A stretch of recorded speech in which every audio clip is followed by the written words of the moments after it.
네, 이데일리엔 주요 경제 소식 확인해 보겠습니다. 첫 번째 소식입니다. 소비자 물가가 3개월 연속 1%대 상승했습니다. 통계청에 따르면 4월 소비자 물가 지수는 코로나 105.54로 지난해 같은 달과 비교해 1% 상승했습니다. 코로나19 피해를 겪은 외식 물가는 평소 가격이 많이 올랐던 연초인데도 상승률이 0.9% 불과했고 호텔 숙박료는 5.2% 하락하면서 서비스 물가 상승률은 0.5%에 그쳤습니다. 이와 반대로 식재료 수요가 늘어난 덕분에 축산물 물가는 6.7% 올랐고 가공식품도 1.7% 상승했습니다. 이와 함께 정부의 개별 소비세 인하로 소형과 대형 승용차 물가가 각각 2.3%와 1.1%씩 내렸고 공적 마스크 공급 이후 마스크의 오프라인 가격은 1,800원 수준으로 떨어졌습니다. 통계청은 코로나19가 물가의 상승과 하락에 복합적으로 작용해 물가가 예상보다 크게 내리지는 않았다며 앞으로 국제유가 하락 등으로 물가가 추가 하락할 가능성이 있다고 전했습니다. 한국은행이 환매 조건부 채권 매입을 통해 5조 원대 자금을 시중에 공급했습니다. 한국은행은 오늘 오전 은행과 증권사 등 상대 환매 조건부 채권 매입 입찰 결과 응찰한 5조 2,500억 원 전액을 시중에 공급하기로 했다고 밝혔습니다. 만기는 91일로 금리는 기준금리 연 0.75%보다 약간 높은 연 0.78%로 정해졌습니다.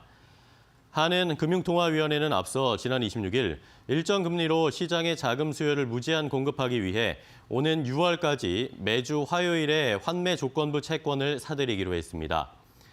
한은이 공개 시장 운영으로 환매 조건부 채권을 사들이면 시장의 유동성이 풀리게 됩니다.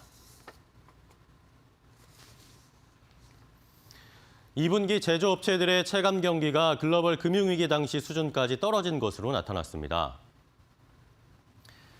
대한상공회의소는 최근 전국 2,200여 개 제조업체를 대상으로 2분기 경기 전망 지수를 조사한 결과 1분기보다 18포인트 하락한 57로 집계됐다고 밝혔습니다.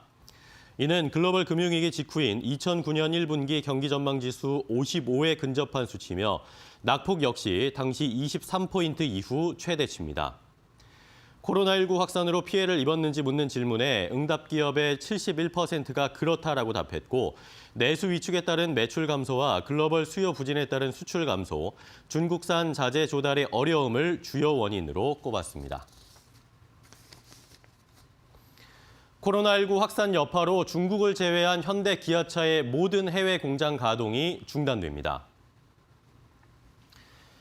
현대기아차는 코로나19로 인한 수요 감소와 직원들의 안전을 고려해 기아차 멕시코 공장을 오는 6일부터 8일까지 멈추기로 했다고 밝혔습니다.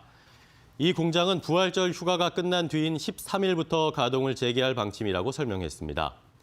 미국과 유럽, 인도에 이어 멕시코 공장 휴업이 결정되면서 이제 현대기아차는 중국과 국내에서만 생산을 이어가게 됐습니다. 지난해 매출액 상위 100대 기업 가운데 LG전자의 고용 인원이 가장 많이 늘어난 것으로 나타났습니다. 취업 포털 사람이는 매출액 상위 100대 기업 중 사업 보고서를 공시한 84개사 직원 현황을 분석한 결과 지난해 총 직원 수는 79만 1,144명으로 2018년 대비 6,873명 증가했다고 밝혔습니다. 기업별로는 LG전자 직원 수가 전년 대비 2,412명 증가해 가장 많이 늘었고 SK하이닉스, 삼성전자가 뒤를 이었습니다.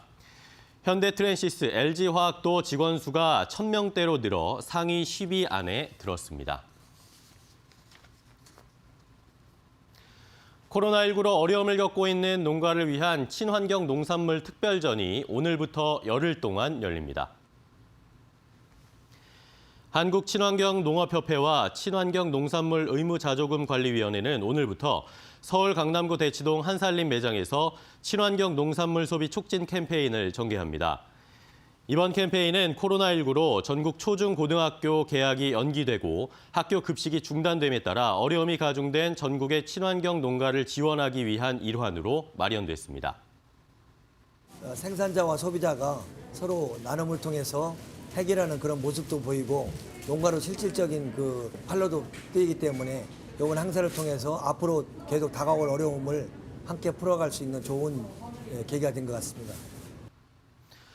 이번 캠페인은 한살림과 둘의 생협, 행복중심 생협을 비롯한 생협과 농협 하나로 유통, 이마트, 11번가를 비롯한 유통업체와 함께 진행됩니다.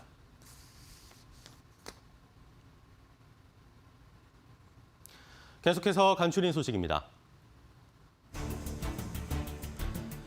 중앙재난안전대책본부는 코로나19로 자가격리된 사람은 어제 18시 기준으로 23,768명이라며 이 중 52명이 격리 수칙을 위반해 적발됐다고 밝혔습니다. 이들 가운데 위반 정도가 심각한 6명은 재판에 넘겨졌고 나머지는 수사가 진행 중입니다. 과학기술정보통신부는 올해 5G 산업 육성을 위해 6,500억 원을 투자할 계획입니다. 이는 지난해 정부가 5G 산업 육성에 투입한 3,400여억 원보다 87% 이상 증가한 금액입니다. 두산 밥켓은 미국 노스다코타와 미네소타, 노스캐롤라이나 주에 있는 공장 4곳이 오는 19일까지 휴업에 들어간다고 밝혔습니다.